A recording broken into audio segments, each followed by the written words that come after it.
Hello, everyone.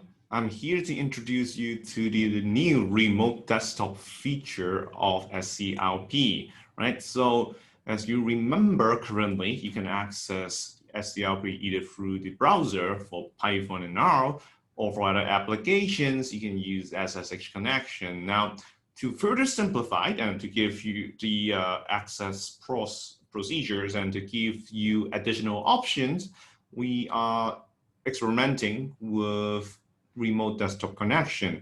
The benefit of that is that on Windows, you don't need to install any additional applications. Remote desktop client is already installed with every single Windows.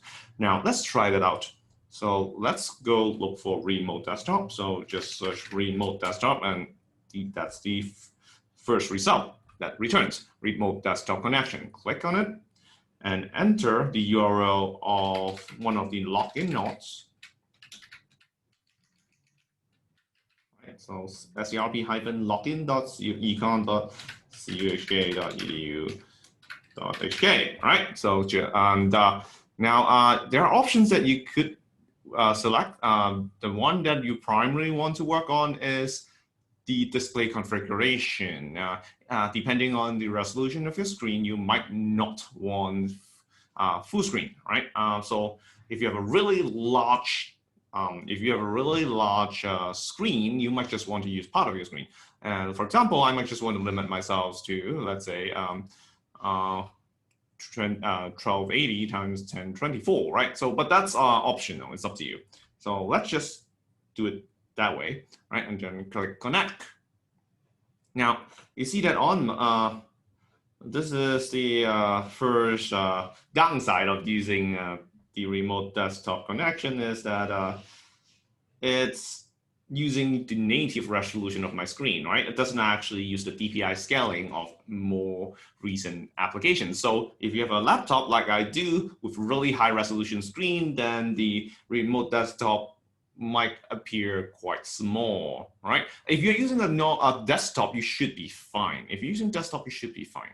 And as you see, unfortunately, there is in fact no way of scaling it bigger, right? Once again, if you're using a desktop, you'll be fine. This is a more problem with high resolution laptop screens, all right? But in any case, that's okay. We're just gonna work with it. And you can enter your username and password, right? So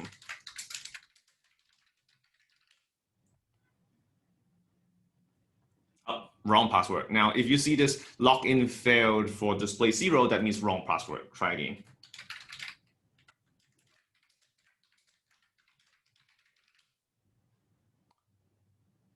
All right. Okay. So I shouldn't have entered such a long password.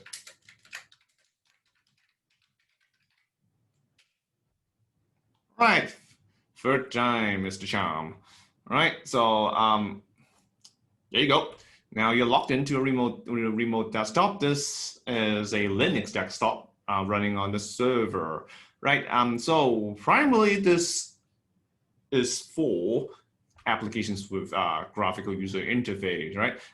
For if you are using the terminal, you might as well just use the browser-based terminal of Jupyter, which is going to be easier to use. But if you're using Stator or Matlab with a graphical user interface and you don't want to go through the hassle of setting up SSH and the X server, then this might help you. So go to Application, Development, and you would see Matlab and Stator. Then just click on it, and there you go. There's the graphical user interface of Stator, right? So this probably is easier than setting up SSH and an X server. It works as you would expect, right? So what's the downside? So here's another downside. There's no clipboard integration between your computer and the remote desktop. Let's try, right? Let's test. Let's just type something, right? Test, right? Whatever, right? And you try to copy. And if you try to paste, oh, it actually works. Sorry, it does work. All right. So, okay. So, I'll take that back. It actually works. I thought it doesn't work. So, okay, so there's clipboard integration. So I would say, yeah, then in that case, the primary issue I am facing right now is that it's really small on my screen, right? There are options you could try, but as far as I can tell, none of them actually does what I want. So what about Zoom, right? Right, what about Zoom? Let's try Zoom. Okay, Zoom might be what we need, right? So it looks like if we use Zoom, it can make it bigger, right? So that's much better, right? So once again, you probably want to use Zoom, right? Okay, Zoom. You have to turn off smart sizing and click Zoom and pick a appropriate level of Zoom, right? So that works. Once again, go to, if you want the application are under development, right? So status 16, right? And note that the file system was obviously the file system on the server, not your local file system. Right, so you can click on any data set and that's it. So I guess this is probably easier, right? Right, there you go. Let's try Matlab. Right, so let's turn this off. Try Matlab. Development, Matlab. Okay, there you go. And once again, this Matlab is running on the server, right? And as you might note, with the terminal window behind, it's using software OpenGL, no hardware acceleration over remote desktop. So that's something you have to consider if you're using Matlab. But otherwise, it works works fine, right? So that's Matlab. Now, these applications are running on the login nodes, right? So if you want to use the compute nodes for exclusive access to CPUs, and so then you have to use the terminal. You can just type in the same way as you would with an SSH connection. For example, you can use compute, right?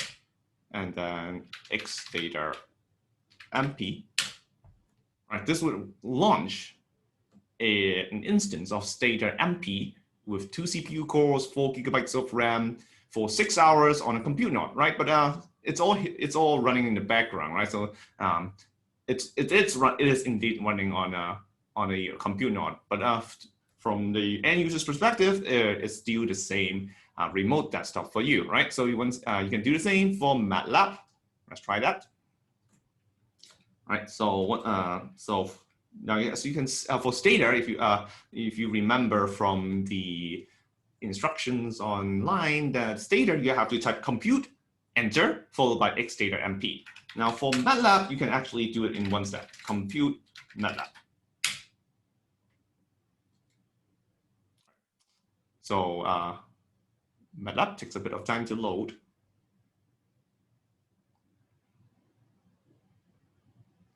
Right, but because it's not running locally and it has, because compute only allocates 2 CPU cores, so it's actually a bit slower, right?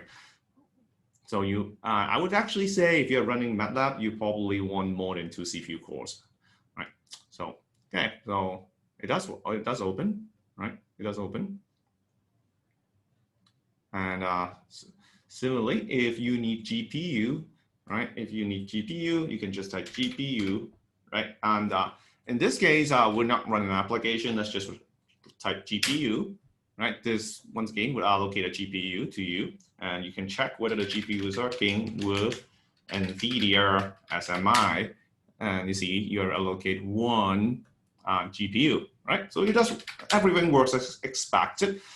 Once again, you probably want to use the remote desktop only if you need a graphical user interface for your program, right? For R and